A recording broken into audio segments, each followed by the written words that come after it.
You speak English, you understand British English, you might even live in the UK, but there are still certain things that happen in Britain that leave people from other countries completely confused. Because in this episode of the English Right Now podcast, we're going to talk about 15 things that seemingly only British people seem to understand. This is a real conversation. I'm British English teacher Roy, and joining me is my dear friend Rob. Hello. Hello. You all right? How you doing? I'm not too shabby. Oh, How are you? Okay. Yeah, not too bad. Thank you very much. Good. I'm glad to hear that. So, there's a bold statement, 15 things that only British people seem to understand. But we're talking about kind of the kind of things that really British people seem to focus on that other people may find a bit weird. So other people will make, I'm going to talk about one of them first. Go on. The great weather obsession. Right. The weather isn't just a topic, is it? It's a lifestyle. We could talk 10, 20, 30 minutes about life. Why do you think we're so obsessed with the weather? I mean, it's a good observation. It's true that every conversation either begins or ends with talking about the weather. You could be talking about politics or something, and then you get back to kind of talking about, and it's quite hot, and it's raining. I think, well, let's be honest. We, being an island on the edge of the Atlantic, we get quite variable weather, don't we? We don't have like a long, just dry weather or just wet weather. Our weather changes day by day, so it does change a lot. So I suppose that's a lot to talk about, isn't it? One thing I will say, people always say, "Oh, it's always raining in Britain." I don't think that's true. No, I think I think you're absolutely right. It changes all the time. I enjoy the drama of British weather. We've got clouds, rain, sunshine. You can have 4 seasons in a day, but it doesn't rain all the time. I think it's the same kind of negative stereotype as saying that all British food is terrible. Yeah. Which maybe, goes back to a time. But the weather's not. I often find these places sort of say, oh no, but statistically, blah, blah, blah, it rains more in blah, blah, blah than it does in England. And I'm like, cool. Yeah. I mean, because we have so much weather, I guess we have so much language around weather, don't we? So looking at rain, for example, we have so many different types of rain, don't we? Yeah. What's your most miserable type of rain? I think it's drizzle. That sort of light rain, sort of in the air. Light, miserable, but it's kind of like it's like a lethargic, heavy droplets of rain, sort of miserable, kind of like it just couldn't put the energy into raining. Yeah, it is like that. You're right. It's it's kind of like misty, and usually with the drizzle comes sort of grey. Yeah, kind of weather, overcast. Overcast is like, I go away to some countries and they say, oh, look at it today. There's so many clouds in the sky. And I'm like, this is a typical British day, really. Overcast. It's when it's like, if you say it was overcast today, it's clouds and it's, very little sun coming through. It can still be quite warm. That's something that confuses my wife as well. We need to be careful because we could end up talking for 20 minutes about the weather. And then we'll have not talked about the other 14 things. But it confuses my wife that it can be hot and raining at the same time. Yes. Or then you can have a really hot day and then a sudden wind and it makes I mean, we're experiencing this at the moment, aren't we? We're having a heat wave one week. Yeah. And next week the temperature drops and it's rain, it's cold. You might even have to put the heating on at home in the summertime because it's so cold. It's changeable, definitely variable. But it is. We could do a whole podcast about this. I'm not going to lie. The weather. I'm going on about the weather. You see, getting me angry. We'll bring it back every 5. We've done 5 minutes already on weather, and I've got another point about weather coming up. So we are obsessed with the weather, and I think it's also a safe conversation that people can bond over because we like complaining, and we can bond over it. But you shouldn't go too far, should you? No, it's a good icebreaker if you're meeting somebody new. What can you talk about the weather? Because I guess in some countries, what would you say? Oh, it's hot and sunny today. Yeah, just like yesterday. But here we could say, wow, it's snowing yesterday, and today we're having a heat wave. It's that kind of shock, variation. isn't it? Yeah. It's the shock. Oh my goodness, there's a penguin outside. Next day is I don't know, camel walking past. I don't know. But but we should never go too far, I think. But we'll talk about that. And that brings us on to another weather-related point of 15, and it's getting excited over 20 degrees. As Yes. soon as the sun comes out, even if it's for like 20 minutes, British people, they're out there wearing the shorts, the barbecues are getting organized, the park's filling up. British people seem to go wild when the sun comes out for the first time of the year. It's, oh, Yeah. it's 20 degrees. Yeah. It's sweltering. They'll say, whoa, it's sweltering, you know. It doesn't It's take like long, does it? it's like a furnace out there, you know, so hot. I think it's a great expression. We make the most of it, which means we really Mm, kind of do as much as we can with it. And I think we make the most of the sun. So as soon as the sun comes out, I always fire up the barbecue. I- mhm. It's true. Yeah. We had some at the weekend. We had some uh, alcohol-free beers, I know how exciting. You know, uh, And of course, you know, I mean, it comes as a nice surprise when the sun comes out, but we're not prepared for it, are we really? And therefore, no, we moan about the heat, of course. And the other thing is, of course, typical British thing, we don't put our sun cream on, and a lot of Brits no. are all go all red, don't they? Red faced Oh, because they it's haven't yeah. any sun protection on. Another thing that seems to shock some people is that the amount of British men with their tops off. Oh It's yeah. like 20 degrees and suddenly like tops come off. Yeah. You see a lot of men walking around streets without tops on and around the Mm, park without a top on. yeah. We can discuss whether or not we enjoy it. Well, we endure or kind of judge that in another Mm, podcast. But yeah, it's something people just go wild. Shorts come out, your legs come out. These sort of really pale legs, in my case, come out, yeah. and the parks are rammed with people. Well, I say that's the other thing. Everyone heads for the coast. Oh, we've got to go to the seaside today because the sun's out. And of course, then the motorway is chock a block, you know, Yeah, jammed with cars because everyone's heading for the seaside for that 20 minutes of sunshine. yeah. Yeah. So far we've done 2 out of 2 that the British people are just obsessed with. So as soon as it hits 20 degrees, you start to see people. It's 20 degrees today. It's going to be 22 this week. It's like that benchmark of Yeah. 19 is, oh well, just might as well carry on with my day. But as soon as you see the 2, but my wife agrees with this as well. She's from Brazil. Mm. Luciana's from Brazil, and she agrees with me in the sense that it always feels hotter than the actual temperature reads. I think it feels about 10 degrees hotter in the UK than it kind Mm. of. So it says 20, but it feels more like 28, 30. Yeah. Why is that? Is that because we have that humid kind of atmosphere Yeah. we have? Sort I of think it's the muggy. humidity. I think it's the buildings with the insulation. I think it's the position on the planet. I think there's a lot of things uh, to It, kind of draw on, but it it does gets feel it gets hotter. what yeah, it gets what we call sticky, don't we? Oh, it's a bit sticky.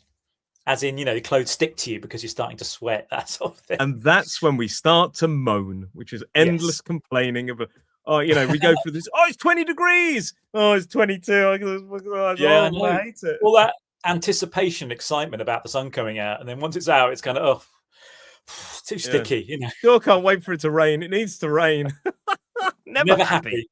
Never happy. Um, Number 3 on this list of 15 is saying sorry for everything. Yes. A British person Sorry. could apologize. Sorry, carry on, Roy. Sorry. Yeah, Sorry, sorry. I interrupted you. Sorry. Sorry. We could do this for 20 minutes and still be Yeah. fine. And we'll still feel like we've had an entertaining conversation.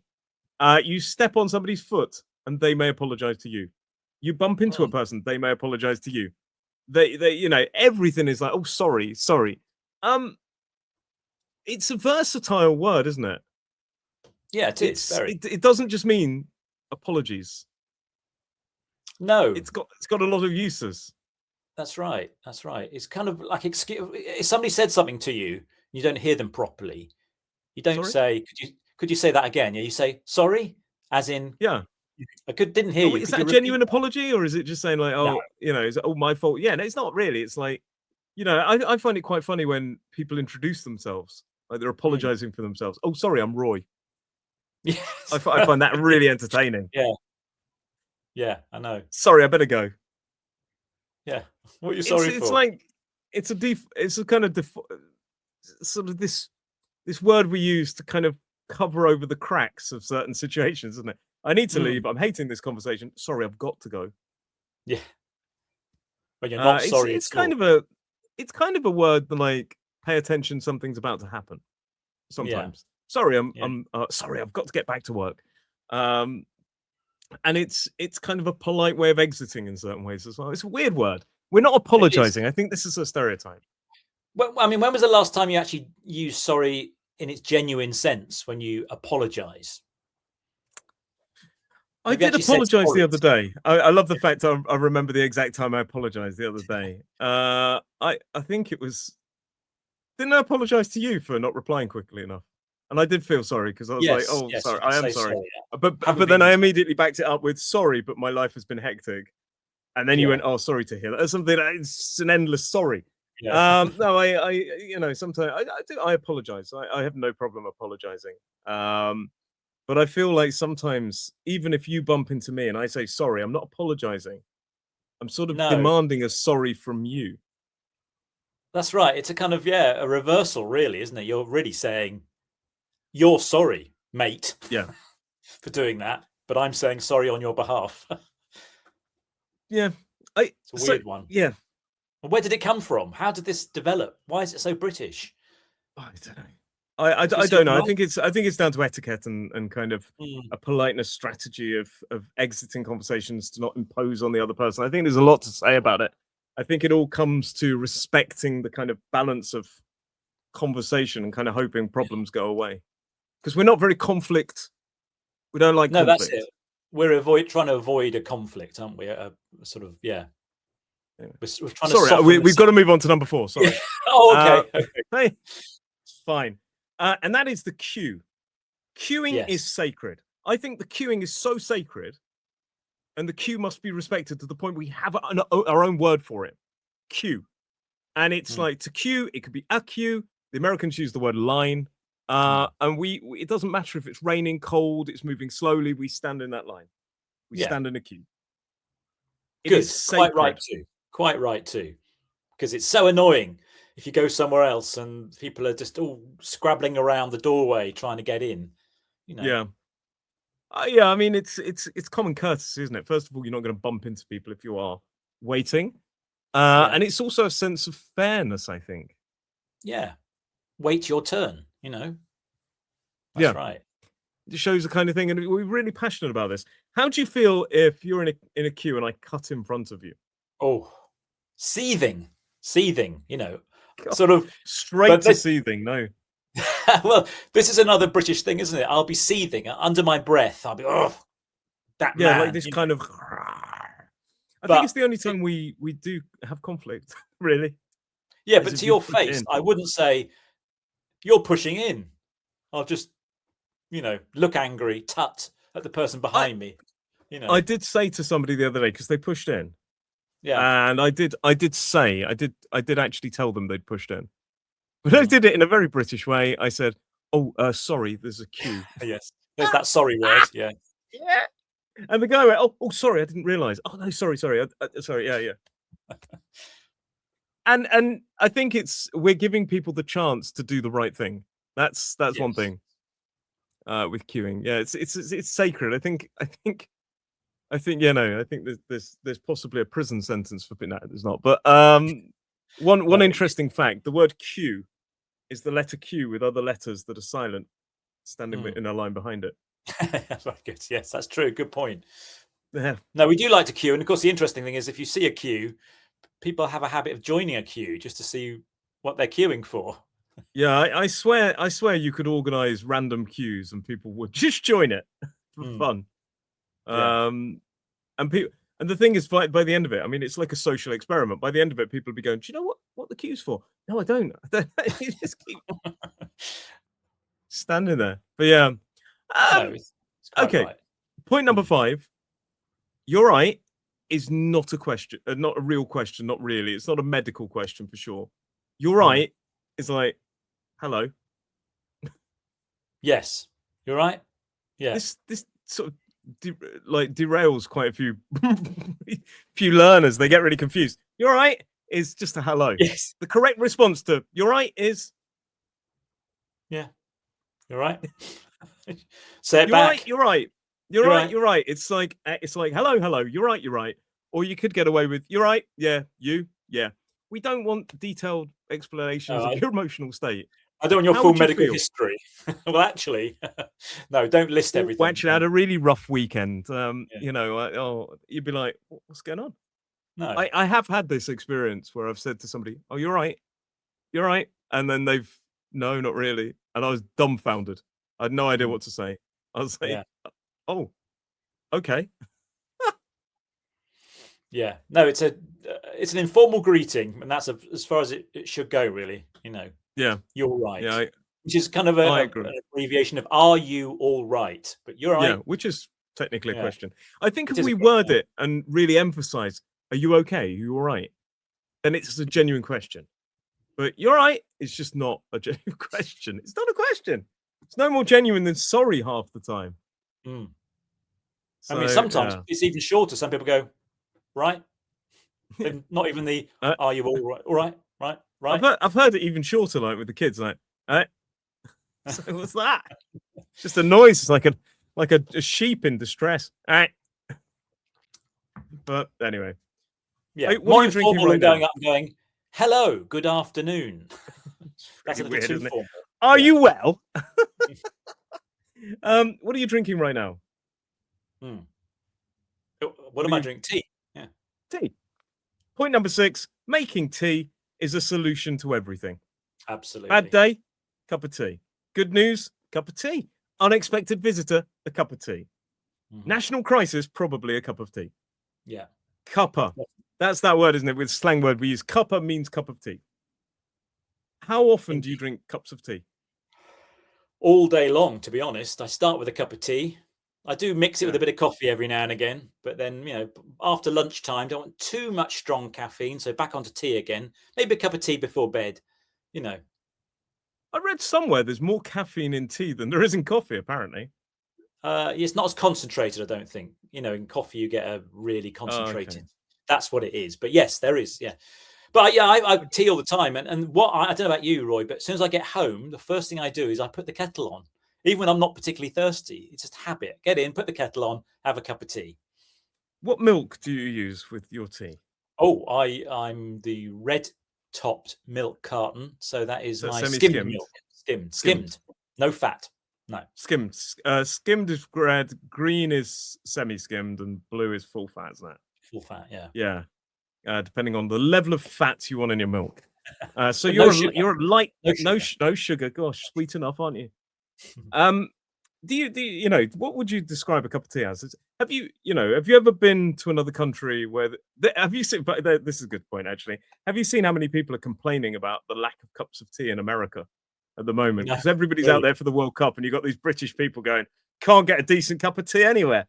Well, I have to admit, yes, I've travelled far and wide, and you can't get a proper cup of English tea outside the UK, a proper one. I don't know what it Yeah, is. I mean, for a start, if you go to a hotel, well, if you go to a hotel in the UK, there's always a tea making facilities, aren't there? There's a kettle and some tea bags and a cup and some milk. Very important, some milk. If you go to a hotel somewhere else in the world, they won't have any milk. Maybe some milk powder.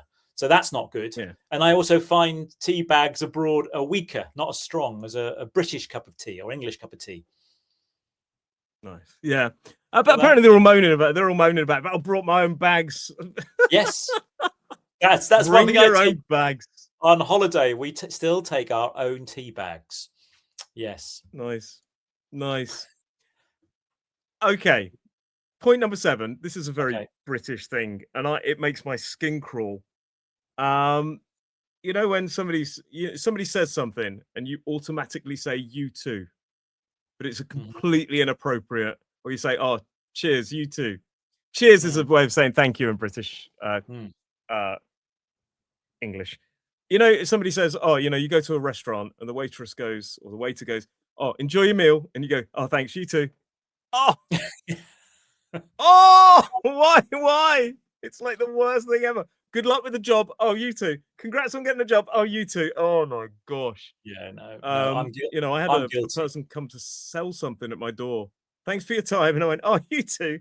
I don't know. No, That wasn't the I, worst one, but gosh, really I've embarrassing. I've said that many times, just out of awkwardness. I don't know. You just feel you have to say something back, don't you? So Yeah. you go, "You too," and then when they've walked away, you go, "Yeah, but they're not.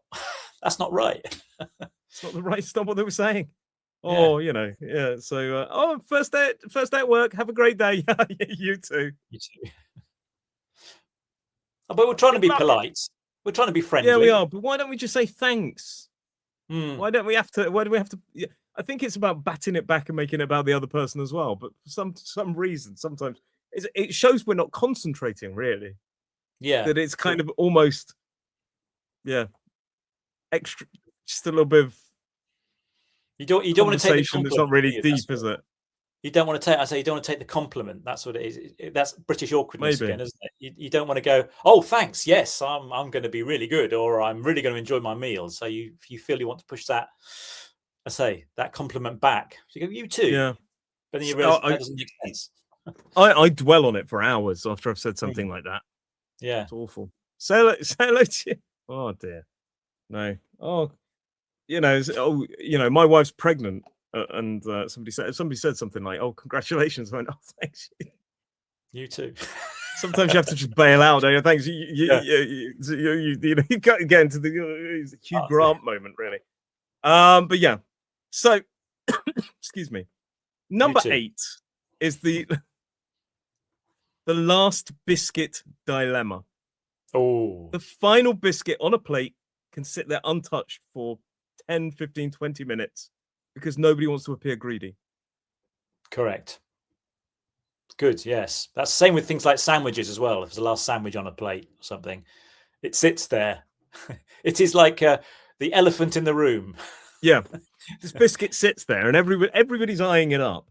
I think the only thing to say in this situation is go, well, if does anybody want this? No, if nobody Yeah. wants it, I'll have it. So you staked your claim on it. You've kind of put your fork off in it. Get the bit. Biscuit is our the Americans use the word cookie for everything, but we use biscuit for kind of digestives, hobnobs, all these kind of things. And it will Yeah. just sit there until somebody basically strikes. But you can't do Yes. it in I'll have the last biscuit then. You have No. to sort of say, does nobody want this? Does anybody want the last biscuit? Of course, Yeah. once you said it, they can't go, oh yeah, I'll have it. Because So you've you made a point, haven't you? You've more made or your less move. you've more or less guaranteed that last biscuit then, haven't you, by saying that? How would you feel if somebody went, "Oh, yes, I'll have it"?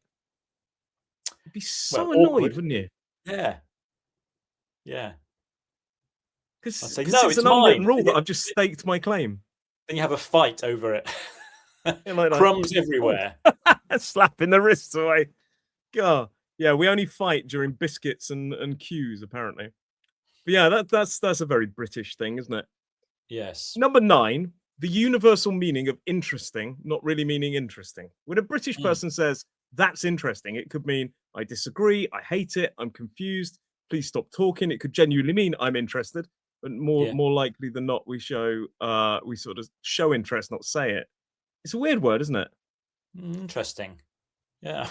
It is. No, it's an Thanks for that interesting interesting word. comment, Rob. It's an interesting word. It's an interesting word because we don't really Yeah. use it for its genuine meaning. We kind of, as you say, one thing is when you say interesting, Roy, that basically means I'm not interested or Yeah. it's really boring. Yeah. Or if I'm like confused as to your point, or I might say interesting. Yeah. Trying to work it out. Yeah. But yeah, honestly, thank you for that interesting insight, Rob. And the other thing is, if somebody else tells you something that is genuinely interesting, like, I don't know, the highest mountain in the world is Mount Everest. If you go, "Oh, that's interesting," then you sound sarcastic. Yes. So then you instantly see these British people kind of panicking in this loop. Oh, that's interesting. I mean, really? Well, yeah, wow. It really Yeah, is no, really interesting. interesting. I mean it. I actually mean it. Painful, isn't it? Yeah. But it's such a Yeah. dismissive comment. Oh, interesting. Yeah. That's interesting. What did you do at the weekend, Rob? Yeah.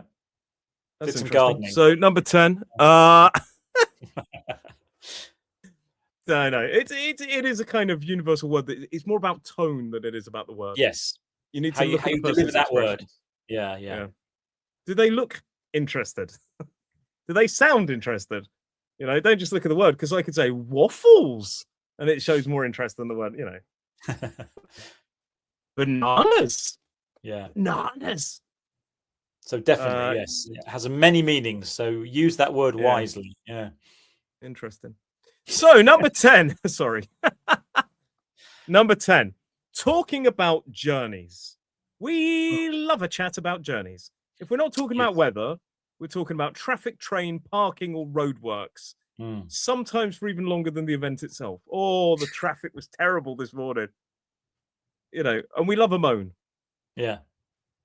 We do. Yeah. We do. I think because well, a lot of our roads are congested. Yeah. So and Potholes. the roads are bad. There are potholes. The motorways are full of traffic.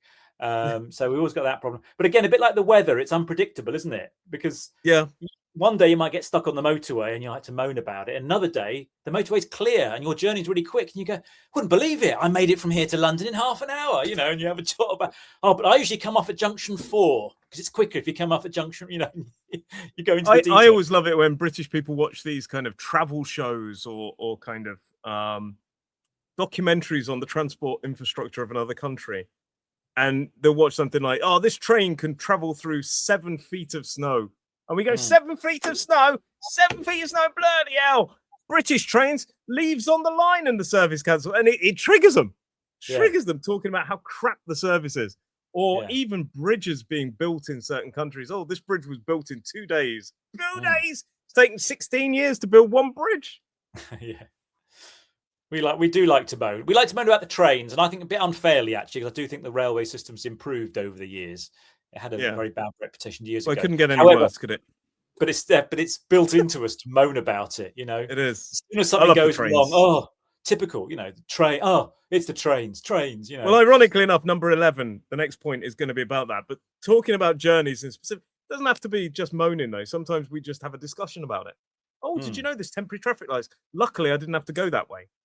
Yeah. Sometimes we brag about how we were not affected by problems as well. Yes. And we like to I discuss heard the traffic in London was awful this morning, but luckily I've got a bike. Yes. I say we like to discuss the best routes as well. As I say, you know, I usually come round the M25. You don't want to go down the A3. Oh no, you want to go this way. You know, Jibber jabber on end. Yeah, it can become very competitive. Strange enough, though, there's a YouTube channel I've been watching recently, talking about the infrastructure of the UK and the road. Where interesting facts about roads. So it must have really triggered my. If only you spoke about the weather at the same time. But number 11 of British things, the Great British Moan. So we've talked about moaning already, but it's not just negative all the time, isn't it? It's not negative for the sake of negativity. It's social bonding. We moan about the weather, the trains, the energy bills, the traffic, the government, politicians. We can endlessly moan, but it's bonding, isn't it? Oh yeah, definitely. You feel you're both suffering together. It's good when you feel somebody else is also suffering. And the annoying thing is sometimes is that things are going well, but we can't admit it. We have to find the negative about it. Yeah. You know, we're never happy, are we? No. You know, but yeah, energy bills is a sore point. We've talked about cost of living recently. Yeah. You know, and weather as well, the trains, the traffic. Yeah. Government is a hot topic, although you have to be a bit careful with government because if somebody doesn't agree. And number 12 is all about the round. Buying a round. A round is where we buy drinks for everybody in a pub. I'm going to talk about pubs again. If somebody breaks the round, so for example, 5 of us go to the pub, the first person buys drinks for 5, second for 5, and then you get to the last person, they go, "Oh, better go." That's like a big sin in the UK, isn't it? It is. Yeah, you've if got to you're buy your involved round. in the round. Yes. You've got to be fair. Take your turn. Buy your drinks before you scarper. Yeah. Scarper. Run away. Yeah, I do think that some people do kind of, well, yeah, it's kind of if you're involved in the system, you have to get through to the end. Yes. Some people are a bit cheeky, aren't they? Some are a bit cheeky because they'll get to the pub and they'll sort of hold back a bit so they don't buy the first round or the second round. And then they're hoping that they can escape their turn when it comes. But that's not fair. Yeah, I find it a bit, it's tough. And I think that, I mean, one thing that students sometimes ask me is if you're in a round with 5 people and you buy, do you have to have a pint every time? No. If you're feeling a bit tipsy or you feel like you've had enough, go to a soft drink. Yeah, Or have a fine. half. Have a half. Have a Hmm. soft drink. Yeah. Have a fruit juice. Have a coffee if you want. People may go, coffee? What's wrong with you? But if I know. you feel like you've had your enough, that's fine. Yeah, that's right. Absolutely. But no, it's a big thing. We've talked about it quite a lot, haven't we, on another podcast about Yeah. pub etiquette. But the round is an important part of socializing It's and crucial, paying, isn't it? yeah, taking your turn, paying your way. Yeah, being fair. In terms of fairness, let's talk about 13, the politeness battle. Mm, Two people arrive at a doorway. yeah. One's going that way, one's going that way. What follows is a ridiculous ritual involving, oh, after you, no, after you, Yeah. no, Yeah. please, no, please, you. And nobody moves. It's kind of this right, left kind of. I saw some social media posts with British people kind of walking up to each other, going, "Oops, sorry, and it is a bit like that. Mm, You get a to a dance. doorway, Mm. yeah. Nobody wants to take. I don't think it's about taking the initiative. I think it's nobody wants to be the rude one that goes first, even though that's technically not rude because the other. I don't know. It's weird. Yeah. Yeah. No, it's true. It's also on public transport, taking the last seat as well. You know, Yeah, do you gosh. see a seat? Do you just sit down in it, or do you go, no, after you? Clearly, if there's somebody elderly or disabled or something, you might obviously give them the seat. But if it's just, two people, similar people, who goes for that seat? It's the last biscuit thing again, isn't it? Because if you Yeah. go, oh, do you want that? It would be rude of me to go, yeah, I do actually. I love that. Yeah. No, I should go, no, you have it. You have it. It's like No. you've staked your claim on it. Like you've put your flag in it. Yeah. Rob's put his flag in it. Oh, do you want the last seat? You've highlighted it's the last seat. Do you want it? It's like, I've seen it. Do you want it? No, you don't, because it's mine. You hope. It's really annoying is when they go, oh, thank you very much, and I'll sit down, and you're left standing. But yeah. But it is the polite way. Again, well, I presume that's a British thing. Is it very polite to let somebody go through the doorway first or have the last seat? I think it's just good manners, isn't it? It is good manners. Yeah. Yeah. But I don't think it's that that's the British thing. I think the British thing is the awkwardness around it. With the kind of no, nobody's wanting to make the move. Yeah. And then you both go for the doorway and there's a collision. That's awful, isn't it? Yeah. And then you have to say sorry. Yeah. Absolutely. Okay, number 14. Yeah. Is we must meet up soon, but we don't mean it. You've said that many a we times must to me, meet. Roy. You've said Yeah, that I know. loads of times. When was the last time I saw you? Exactly. Yes. It's often translated, it basically means we must meet up soon. Basically means it was lovely seeing you. I've enjoyed this interaction. It does not necessarily mean let's arrange another date immediately. Yes. Yeah. It's very non-committal, isn't it? You're not committing to anything. You are leaving it open, I suppose. There's an option there, but you don't really want to pursue it, do you? Because it's just a polite way of trying to end a meeting, other than just walking away. I was going to say, end suffering. Yeah. You met up with somebody. You don't just want to get up and go and say goodbye. So you say something. Conversation on a warm note, doesn't it? Yeah. We must do this again soon. Hopefully not. And finally, something that apparently only British people understand. Judging the quality of a pub. British people have strong opinions about a pub. The atmosphere, the food, the carpet, and whether it feels like, quote, a proper pub. Well, what is a proper pub, Roy? About our pubs, don't we? Yeah, I mean, we have so many, don't we? So yeah, we have a lot of pubs to start with, haven't we? So if you're looking for a proper pub, what is that? A cozy sort of homely kind of pub, place that you can go. Pub is cozy. That's a good word. Cozy makes you feel like it's cozy. Feels a bit small, doesn't it? Warm, homely is something that makes you feel like it's at home. It means something different in American English, apparently. Homely in American English is more negative. Okay. But homely is comfortable, relaxing. You don't have to dress up or anything like that. You don't have to be smart to go there, do you? Yeah. Proper pub. What would you define as a proper pub? A proper pub would have a range of beers on tap, with the pumps, old-fashioned pumps. They pump the beer out in proper glasses. They might do some pub grub, a pie and chip, something like that. Some stodgy kind of filling food. There might be a dartboard, snooker table, traditional, old-fashioned, proper pub. None of this fancy stuff. If there aren't at least 2 old men grumbling at the bar as well. Yes. One of them being me. Yeah. Yeah, I was going to say, if any pubs out there want to invite us to get the authentic stamp of authentic proper pub, we can come and sit on the bar and complain. Yes. So that's a proper pub to me. But then somebody else might say a proper pub is something that's been, what's the word? Gentrified, done up. No. No. See, it's interesting because I was going to say, do we really have strong opinions on pubs? But now I do. Yeah. So a lot of these city bars, they're not proper pubs, are they? Yeah. Gastropub, they call them sometimes, don't they? I feel there should be years upon years of beer stains in the carpet. Yes. And it should slightly smell of old beer and yes. And the beer should be cheap. some guy. Yeah, the beer should be cheap as well, an honest price for an honest pint. None of this. Rob, you sound like you're moving for you sound like you're trying to become a politician.